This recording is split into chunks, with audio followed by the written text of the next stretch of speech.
Seorang buruh jahit bernama Rohma, perempuan muda pendiam dan santun, direkrut oleh pasangan pemilik konveksi untuk dijadikan tumbal pesugihan. Namun mereka tak tahu, Rohma bukan wanita biasa.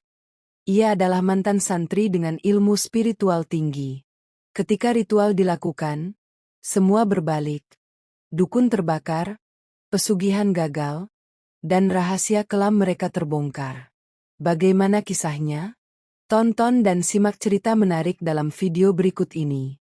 Suara mesin jahit menderu pelan, berpadu dengan detak jarum yang menari di atas kain. Di sudut ruangan konveksi yang pengap dan bau lem kain itu, duduk seorang perempuan muda bernama Rohma. Ia bukan yang paling cepat menjahit, bukan pula yang paling banyak bicara, tapi setiap helai hasil jahitannya selalu rapi, bersih, dan presisi, nyaris sempurna.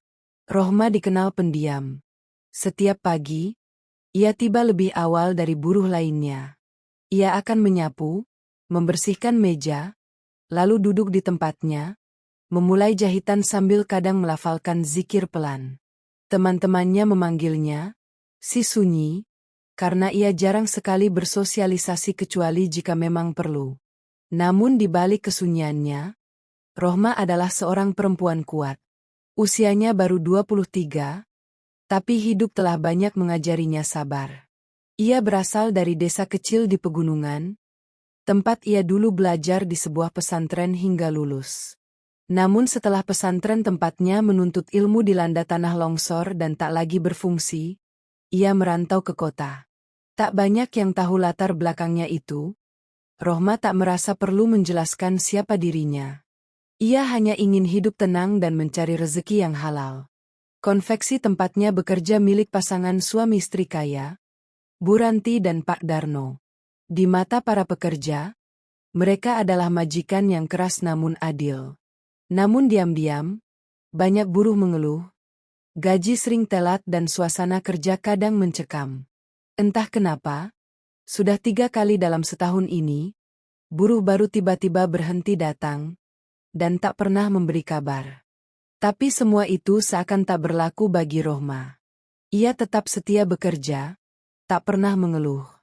Suatu siang, Bu Ranti memanggil Rohma ke ruang belakang. Perempuan itu duduk di kursi empuk, mengamati Rohma dari kepala sampai kaki. "Rohma," ucapnya pelan. "Kamu sudah berapa lama kerja di sini?" "Hampir 7 bulan, Bu," jawab Rohma sopan. "Kamu kerja bagus. Telaten. Jarang ada orang kayak kamu sekarang ini. Kamu tinggal di mana sekarang?" "Di kontrakan Jalan Bambu. Kamar kecil, dekat tempat cucian motor." Bu Ranti mengangguk-angguk seolah berpikir. Lalu, ia tersenyum kecil.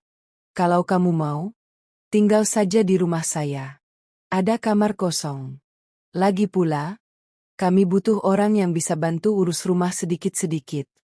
Tenang, kamu tetap kerja di konveksi seperti biasa. Anggap saja itu bonus." Rohma terdiam. Ia merasa ada yang aneh. Kenapa tiba-tiba diberi tawaran seperti ini? Tapi hatinya teringat pada uang kontrakan yang naik, juga bunyi tetesan air dari atap bocor tiap malam. Ia butuh tempat aman dan nyaman, dan selama ini Bu Ranti memang tak pernah bersikap kasar padanya. "Kalau tidak menyusahkan, saya mau, Bu." Senyum Bu Ranti melebar. "Bagus. Nanti malam, setelah pulang kerja, langsung ikut saya ya." Rumah Bu Ranti berada di pinggiran kota, berdiri megah di antara kebun bambu. Bangunannya tampak tua namun angker. Gerbang besi berderit saat dibuka. Saat Rohma pertama kali melangkah masuk, hawa dingin seperti menyambutnya. "Kamar kamu di atas, dekat ruang perpustakaan. Nanti malam, jangan keluar kamar ya," ujar Bu Ranti sambil mengantar Rohma ke kamar. Rohma hanya mengangguk. Kamarnya cukup luas, dengan jendela menghadap ke arah kebun. Namun suasananya begitu sepi. Terlalu sunyi. Malam pun datang. Rohma sholat Isya, lalu membaca beberapa ayat Al-Quran. Di luar kamar, terdengar suara berisik. seperti kursi ditarik, lalu suara desah napas berat. Ia berusaha tak memedulikan dan menarik selimut. Namun ketika ia hendak tidur, ia sadar, pintu kamarnya terkunci dari luar. Keesokan harinya, Rohma tetap bekerja seperti biasa. Namun pikirannya terganggu. Ia merasa diawasi. Pandangan Bu Ranti dan Pak Darno semakin berbeda. Terlalu lembut, terlalu ramah, seolah ada yang mereka sembunyikan. Dan yang paling membuat Rohma curiga, semalam ia melihat sesuatu dari sela jendela. Seekor ayam putih tanpa kepala dibawa masuk ke dalam rumah. Doa-doa yang pernah diajarkan di pesantren pun mulai ia baca kembali, pelan-pelan, dari hati yang waspada. Jika ini ujian, aku siap, bisik Rohma pada dirinya sendiri. Ki Braja tinggal di sebuah rumah terpencil di kawasan kebun karet. Orang-orang menyebutnya dukun pengunci rejeki. Seorang lelaki tua dengan mata kuning dan suara seperti geraman binatang. Malam itu, Bu Ranti datang sendiri dengan mobil. Ia membawa sesajen, kepala kambing, bunga 7 rupa, dan segenggam rambut manusia, bekas pekerja yang pernah ia jebak dulu. Waktumu makin mepet, kata Ki Braja sambil menancapkan pisau ke atas kendi tanah liat. Kau ingin bisnis lancar, uang datang deras, dan hidup kembali bergelimang emas. Ya, jawab Bu Ranti mantap. Asal syaratnya tidak terlalu sulit. Tidak sulit, tapi juga tidak mudah. Kau butuh tumbal, satu perempuan muda, bersih, belum ternoda, dan harus ikhlas berada di rumahmu tanpa merasa dipaksa. Bu Ranti berpikir sejenak, lalu tersenyum samar. Aku sudah temukan orangnya. Bagus, gumam Ki Braja. Mulai besok malam, selama 40 hari berturut-turut, perempuan itu harus berada dalam rumahmu. Hari ke-41, dia akan kami ambil. Tapi ingat, jangan sampai dia tahu niatmu. Kalau tumbal sadar, ritual bisa gagal. Dan kalau gagal, Ki Braja menatap tajam. Maka semua kembali padamu, dengan harga yang jauh lebih mahal dari uang. Pagi berikutnya, Bu Ranti tampak lebih ceria. Ia memperlakukan Rohma layaknya anak sendiri. Dibuatkan sarapan, dibelikan mukena baru, bahkan diberi uang tambahan. Kenapa Bu Ranti jadi baik banget ya? Tanya Lina, salah satu buruh. Biasanya kaku banget. Rohma kan orangnya kalem, kayak anak sendiri, jawab yang lain. Mungkin Bu Ranti suka karena dia nggak pernah ngelawan. Rohma hanya tersenyum kecil, tapi batinnya menolak tenang. Perhatian berlebihan itu terlalu tiba-tiba. Dan yang paling mengganggunya, sejak ia tinggal di rumah itu, ia selalu terbangun di waktu yang sama. Pukul 3.33 dini hari. Tanpa sebab yang jelas. Malam ke-13. Rohma tengah mencuci mukena ketika ia mencium bau amis dari bawah lantai. Ia mencari sumbernya, dan matanya menangkap garis samar di lantai dapur, seperti pintu tersembunyi. Saat ia mendekat, tiba-tiba Bu Ranti muncul dari belakang. Kamu ngapain malam-malam ke sini? Tanyanya cepat. Rohma tersenyum. Mukena saya jatuh. Tadi kena air cucian. Bu Ranti menatap tajam, namun cepat mengubah ekspresi. Oh, hati-hati ya. Lantai sini suka licin. Rohma mengangguk dan kembali ke kamarnya, tapi pikirannya berputar. Ia tahu tanda-tanda ini. Di pesantren, ia pernah diajarkan mengenali rumah yang jadi tempat praktik ilmu hitam. Pola bangunan yang disesuaikan dengan arah angin, adanya pintu bawah tanah, serta waktu-waktu tertentu yang dipakai untuk ritual. Malam itu, ia mengeluarkan kitab kecil yang selalu ia bawa sejak mondok. Kitab Hizib Bahr, pegangan santri untuk perlindungan diri. Ia mulai membaca zikir perlindungan sebelum tidur dan menyelipkan tulisan ayat di bawah bantalnya. Dalam mimpinya, ia melihat seekor ular hitam melilit lehernya, dan dari mulut ular itu keluar suara. Kau bukan milik mereka. Tapi mereka ingin menjadikanmu milik kegelapan. Hari demi hari berlalu. Perilaku Bu Ranti dan Pak Darno semakin aneh. Mereka sering berbisik di ruang belakang, membawa benda-benda aneh, dan di malam ke-27, Rohma mendengar suara lolongan seperti serigala dari kebun belakang. Warga sekitar bilang itu biasa. Katanya memang ada anjing liar. Tapi Rohma tahu, itu bukan suara anjing. Di balik diamnya, Rohma mulai menyusun rencana. Ia tahu bahwa niat jahat sudah sangat dekat. Namun ia tak berniat kabur. Justru, ia ingin tahu sejauh mana mereka akan melangkah, dan kapan ritual itu benar-benar dimulai. Dan satu hal yang pasti, ia bukan perempuan biasa. Dan ia tidak akan diam. Malam ke-29. Angin meniup lembut tirai tipis kamar Rohma. Namun hawa yang masuk bukanlah sejuk alami malam, melainkan dingin menusuk yang membuat bulu kuduk berdiri.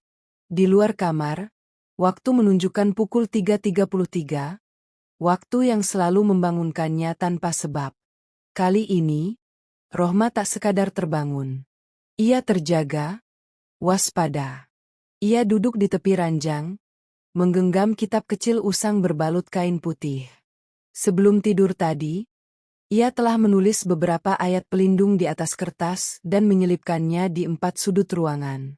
Sejak saat itu, udara kamar terasa lebih berat, namun sekaligus lebih teduh. Tiba-tiba, cuitan ayam terdengar dari bawah rumah. Tapi suara itu tidak biasa. Bukan seperti ayam jantan yang hendak berkokok, melainkan raungan lemah seperti hewan terluka. Perlahan, Rohma berdiri dan membuka sedikit tirai jendelanya. Dari sana, ia melihat sosok Pak Darno di halaman belakang, membopong sesuatu yang dibungkus kain putih besar. Di dekatnya, Bu Ranti membawa mangkuk merah berisi cairan hitam. Mereka berjalan ke arah sebuah pintu kecil tersembunyi di bawah rumah, tepat di lokasi bau amis yang dulu sempat ia curigai. Rohma menarik napas dalam-dalam. Malam ini adalah waktu yang tepat. Ia membuka pintu kamarnya perlahan. Anehnya, tidak terkunci seperti malam-malam sebelumnya. Mungkin Bu Ranti dan Pak Darno terlalu sibuk dengan ritual mereka. Ia menapaki anak tangga dengan hati-hati. Setiap langkah diiringi doa dalam hati. Saat mencapai dapur, ia mengarahkan pandangan ke lantai yang sempat ia curigai. Dan benar saja, sebuah papan lantai terbuka sebagian, memperlihatkan tangga turun ke ruang gelap di bawah rumah. Dengan kitab kecil di tangan kanan dan senter kecil di tangan kiri, Rohma menuruni tangga tersebut. Ruangan di bawah rumah itu lembab dan dingin. Dindingnya dipenuhi tulisan aneh dengan darah. Sebagian adalah tulisan Jawa kuno, sebagian lagi simbol-simbol yang sering disebut dalam kitab pelindung yang pernah ia pelajari. Di tengah ruangan, ada meja batu dengan lilin-lilin menyala di sekelilingnya. Di atas meja itu, diletakkan boneka jerami berbentuk perempuan dengan rambut manusia asli, dan di dadanya tertulis nama. Rohma menahan napas. Ini bukan sekadar ritual biasa. Ini adalah tumbal hidup. Alhamdulillah, bisiknya. Kini aku tahu pasti. Langkahnya terhenti saat mendengar suara dari balik dinding ruangan itu. Seperti rintihan. Ia mendekat dan menemukan pintu besi kecil. Terkunci. Tapi dari celah lubangnya, ia melihat kain bekas seragam konveksi, warna hijau toska. Sama seperti yang dikenakan buruh-buruh yang menghilang sebelumnya. Ya Allah, bisiknya lirih. Seketika, lilin-lilin di ruangan padam semua. Angin kencang bertiup entah dari mana. Rohma terpaku. Dalam gelap, terdengar suara pelan, berat, seperti datang dari dinding. Keluar dari sini, sebelum jiwamu ikut terkubur. Namun Rohma tidak gentar. Ia merogoh saku bajunya dan mengeluarkan cermin kecil yang telah dirukyah sebelumnya. Benda yang ia dapat dari pesantren, digunakan untuk memantulkan energi jahat. Ia mengangkat cermin itu dan membacakan ayat kursi dengan lantang. Tiba-tiba, Suara raungan terdengar dari dalam dinding. Gemuruh mengguncang ruang bawah tanah. Tulisan-tulisan di dinding mulai berasap, dan suara-suara dari lorong terdengar jelas. Jeritan, tangis, dan bisikan minta tolong. Langkah kaki Pak Darno terdengar menuruni tangga. Rohma segera sembunyi di balik meja batu. Ia melihat lelaki itu datang bersama Bu Ranti dan Ki Braja. Sang dukun bertubuh tinggi dengan kulit keriput dan mata seperti ular. Waktunya sudah dekat, kata Ki Braja. Malam ke-30. Besok kita teteskan darahnya di boneka ini, lalu potong sehelai rambutnya.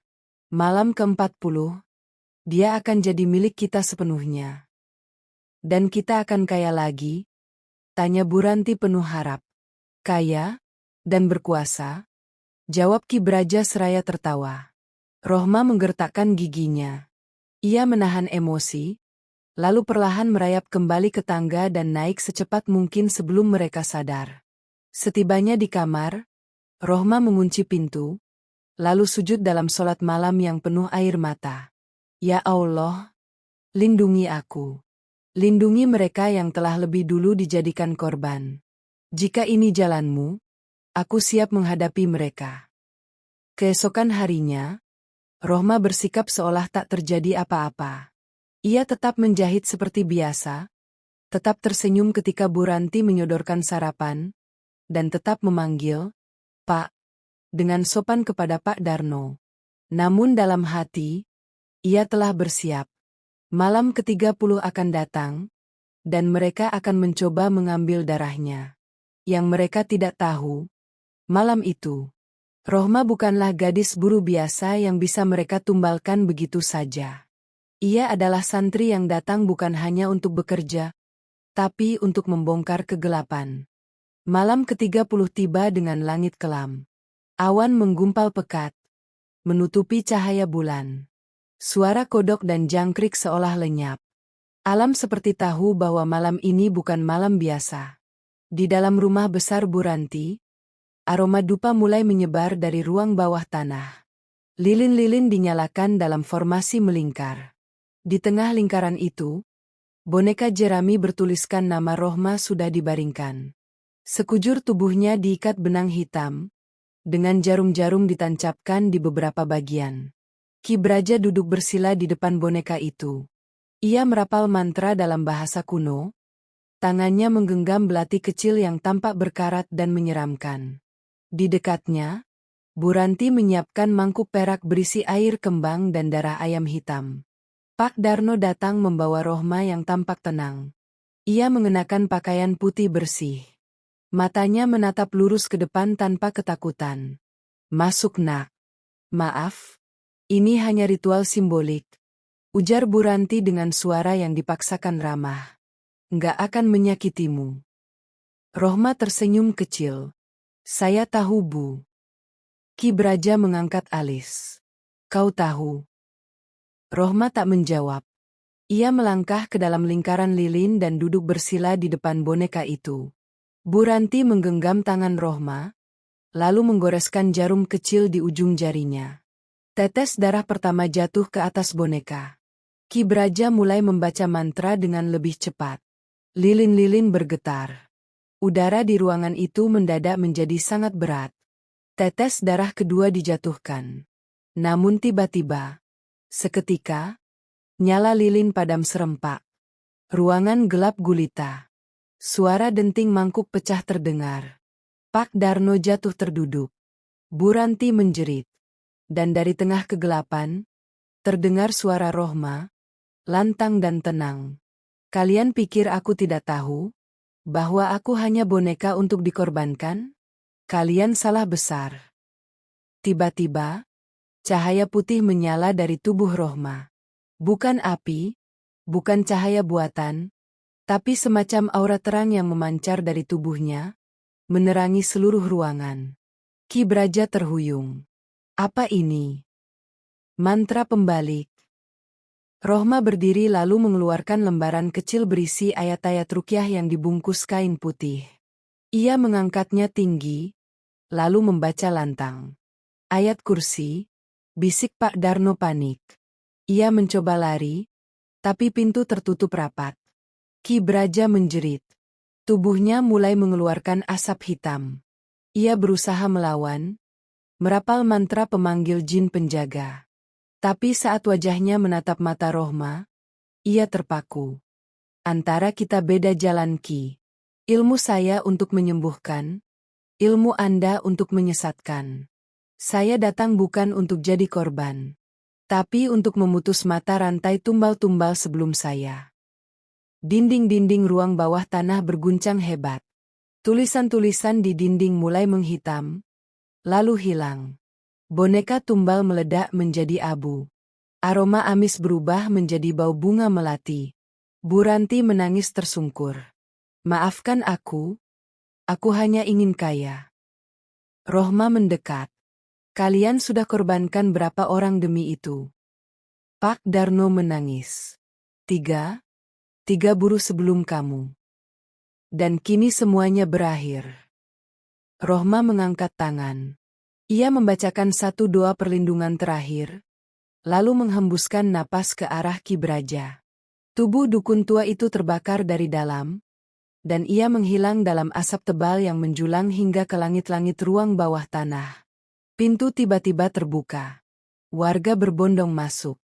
Beberapa membawa senter, lainnya bahkan membawa aparat desa. Seorang pemuda berteriak, "Kami dengar suara ledakan. Kami kira rumah ini kebakaran." Rohma menoleh dan hanya berkata, "Ini bukan kebakaran, tapi pembersihan." Beberapa jam kemudian, warga membantu memadamkan api kecil di ruang belakang.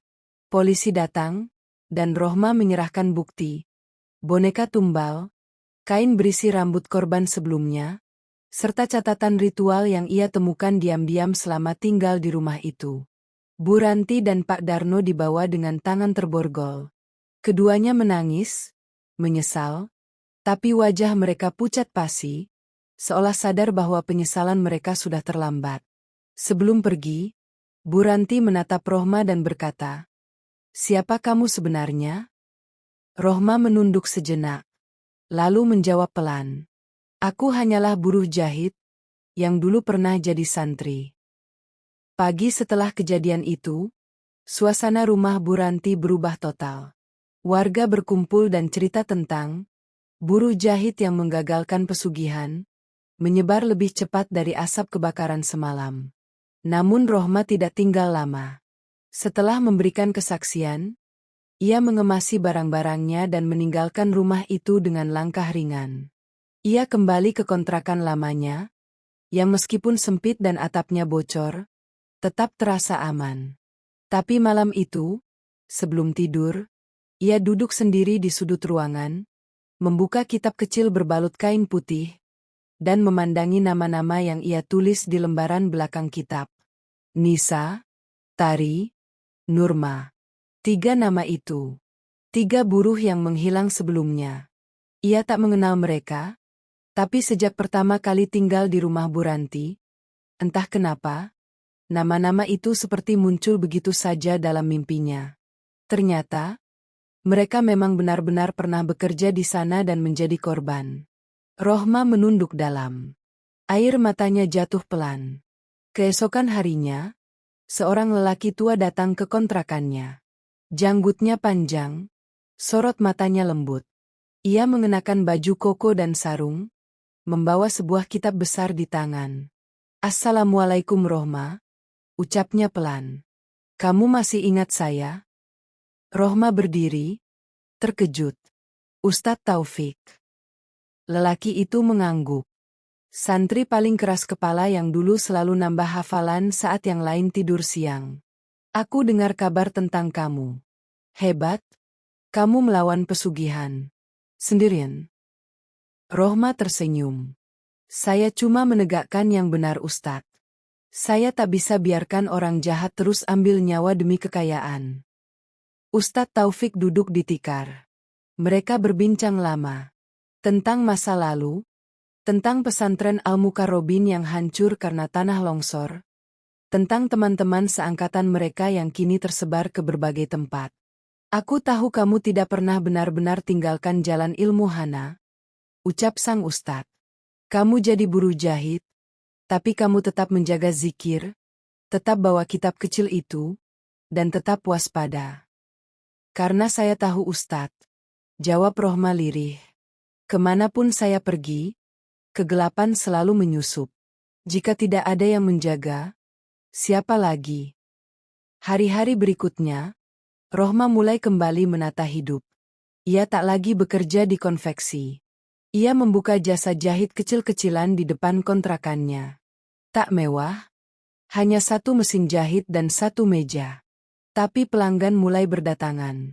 Beberapa adalah ibu-ibu tetangga yang dulu tak pernah menyapanya.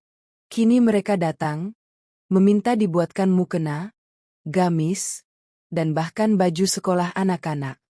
Yang unik, setiap jahitan Rohma selalu diberi seuntai doa.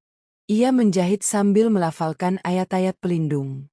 Ia percaya, pakaian bukan sekadar pelindung tubuh, tapi bisa jadi wasilah penjaga jiwa. Suatu hari, seorang ibu datang membawa anak gadisnya yang sering ketakutan saat tidur. Mereka bercerita tentang mimpi buruk, sosok hitam besar yang menindih, dan bayangan di pojok kamar. Rohma tak banyak bicara. Ia hanya tersenyum dan memberikan bantal kecil berisi kapas dan daun bidara yang telah diruqyah. Bantal ini bukan jimat, katanya. Ini hanya pengingat bahwa tidur pun butuh perlindungan. Beberapa hari kemudian, sang ibu kembali. Anak gadisnya tidur tenang. Sejak itu, banyak orang datang bukan hanya untuk menjahit, tapi juga meminta Rohma membacakan doa untuk rumah mereka. Ia bukan dukun, bukan pula ustadzah besar. Ia hanya seorang santri yang tidak berhenti menjalankan apa yang diajarkan. Lindungi yang lemah, lawan yang bakhil, dan jangan takut berdiri sendirian. Sore itu, Rohma duduk di depan mesin jahitnya. Langit kemerahan. Seorang bocah lelaki berlari menghampirinya membawa sobekan baju sekolah. Kak Rohma, bisa jahitin ini enggak? Robek karena jatuh tadi. Rohma tertawa pelan. Bisa. Tapi kamu harus janji baca doa sebelum berangkat sekolah ya. Janji. Jawab si bocah, matanya berbinar. Rohma mulai menjahit, dan sambil itu, ia membacakan surat Al-Falaq dalam hati. Ia tahu, dunia ini tak selalu bisa dilawan dengan pedang atau teriakan. Kadang, cukup dengan jarum kecil, doa tulus, dan keberanian untuk tidak menyerah pada kegelapan. Hari itu, langit mendung tapi tidak hujan. Rohma baru saja menutup kios jahit kecilnya ketika seorang perempuan muda datang dengan wajah cemas. Namanya Fitri, buruh pabrik dari ujung kota. Nafasnya tersengal, dan matanya merah karena terlalu lama menahan tangis. Apa benar Kak Rohma bisa bantu orang yang diganggu? Tanyanya pelan. Rohma menatapnya dengan penuh empati. Insyaallah. Duduklah. Ceritakan perlahan. Fitri bercerita tentang seorang temannya bernama Santi, buruh baru di pabrik konveksi milik seorang pengusaha kaya. Selama 2 minggu terakhir, Santi mulai berubah, sering bengong, tubuhnya membiru tanpa sebab, dan bermimpi didatangi sosok hitam dengan mata merah. Anehnya, pabrik tempat mereka bekerja juga terasa janggal. Ada ruangan yang tidak boleh dimasuki siapapun, jam kerja aneh di malam Jumat, dan ada satu buruh yang hilang tapi dianggap pulang kampung, tanpa kabar. Rohma langsung merasa deja vu. Siapa nama pemilik pabriknya? Tanyanya. Pak Mahir dan istrinya, Bu Nani. Rohma membatin. Nama-nama itu asing, tapi polanya persis seperti yang dilakukan Bu Ranti dan Pak Darno. Ia tahu, ini bukan kebetulan. Beberapa hari kemudian, Rohma pergi ke pabrik itu. Ia menyamar sebagai pelamar kerja. Dengan wajah tenang dan pakaian sederhana, ia diterima sebagai buruh harian. Tugasnya menjahit potongan baju seragam sekolah. Namun begitu memasuki area pabrik, Rohma langsung merasakan aura berat, panas yang menusuk tengkuk, udara seperti tercekik, dan suara-suara samar dari lorong belakang. Ia memperhatikan. Di setiap istirahat, Pak Mahir selalu berlama-lama di ruangan belakang yang tidak ada siapapun berani dekati. Santi, gadis yang diceritakan Fitri, terlihat linglung. Matanya kosong. Lehernya sering terlihat memar kecil seperti bekas cekikan halus. Rohma mulai menyelidiki diam-diam. Ia mencatat pola kerja, siapa saja yang dekat dengan Pak Mahir, dan kapan aktivitas janggal terjadi. Ia menemukan bahwa setiap malam Jumat Kliwon, selalu ada mobil besar datang dan berhenti di gudang belakang. Tak ada barang dimuat atau diturunkan, tapi suara aneh, jeritan lirih, lolongan, dan kadang suara seperti seseorang sedang merintih, terdengar dari dalam. Pada malam ketiga, Rohma menyelinap masuk gudang dan menyaksikan langsung. Santi diikat dalam posisi duduk, dikelilingi lilin, dan Pak Mahir membacakan mantra sambil meneteskan darah ayam ke kakinya. Rohma bergegas. Ia tahu waktunya tak banyak. Ia kembali ke kamarnya di mes buruh dan menyiapkan langkah. Dengan beberapa ayat rukyah yang ia hafal, ia menulis lingkaran perlindungan di atas kain putih.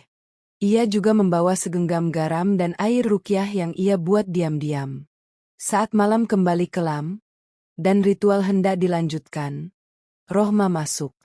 Ia berdiri di depan Pak Mahir, membentangkan kain berisi tulisan ayat. Cukup. Ini bukan pengorbanan. Ini kejahatan atas nama keserakahan. Pak Mahir terkejut. Bu Nani yang berada di pojok ruangan ikut berdiri. Siapa kamu? Teriaknya. Rohma mendekat ke arah Santi yang masih linglung. Ia menyiramkan air rukyah ke tubuh Santi sambil membaca ayat kursi dan al-falah. Seketika tubuh Santi bergetar, lalu pingsan. Namun lilin-lilin mulai berkedip hebat. Dan dari arah belakang ruangan, muncul bayangan besar hitam dengan suara menggeram. Jangan ganggu milikku, raungnya. Tapi Rohma tak gentar. Ia berdiri tegak, lalu melantunkan zikir perlindungan dan meniupkan ke arah bayangan itu. Cahaya terang menyambar dan bayangan menghilang dengan jeritan panjang. Pak Mahir mencoba melarikan diri, tapi Rohma telah lebih dulu memanggil warga dan Fitri untuk menyaksikan langsung peristiwa tersebut. Di ruang bawah tanah gudang, ditemukan 3 mayat perempuan yang dikubur tanpa nama. Kasus Pak Mahir menjadi berita besar. Rohma kembali pulang, membawa Santi bersamanya. Gadis itu masih trauma, tapi perlahan pulih. Ia kini bekerja membantu Rohma di kios jahit. Mereka bukan hanya menjahit kain, tapi juga menyulam harapan bagi mereka yang pernah nyaris menjadi korban. Nama Rohma mulai tersebar luas. Namun ia tak berubah. Ia tetap tinggal di kontrakan, tetap sederhana, tetap menjahit sambil berzikir. Di dalam hatinya, ia tahu bahwa selama dunia masih dihuni manusia serakah, pesugihan akan terus ada. Tapi ia siap. Karena setiap tempat gelap, pasti akan ada cahaya yang datang, meski hanya sekelumit, dari balik jarum dan benang. Matahari pagi menyinari kios kecil milik Rohma di ujung gang sempit perkampungan industri.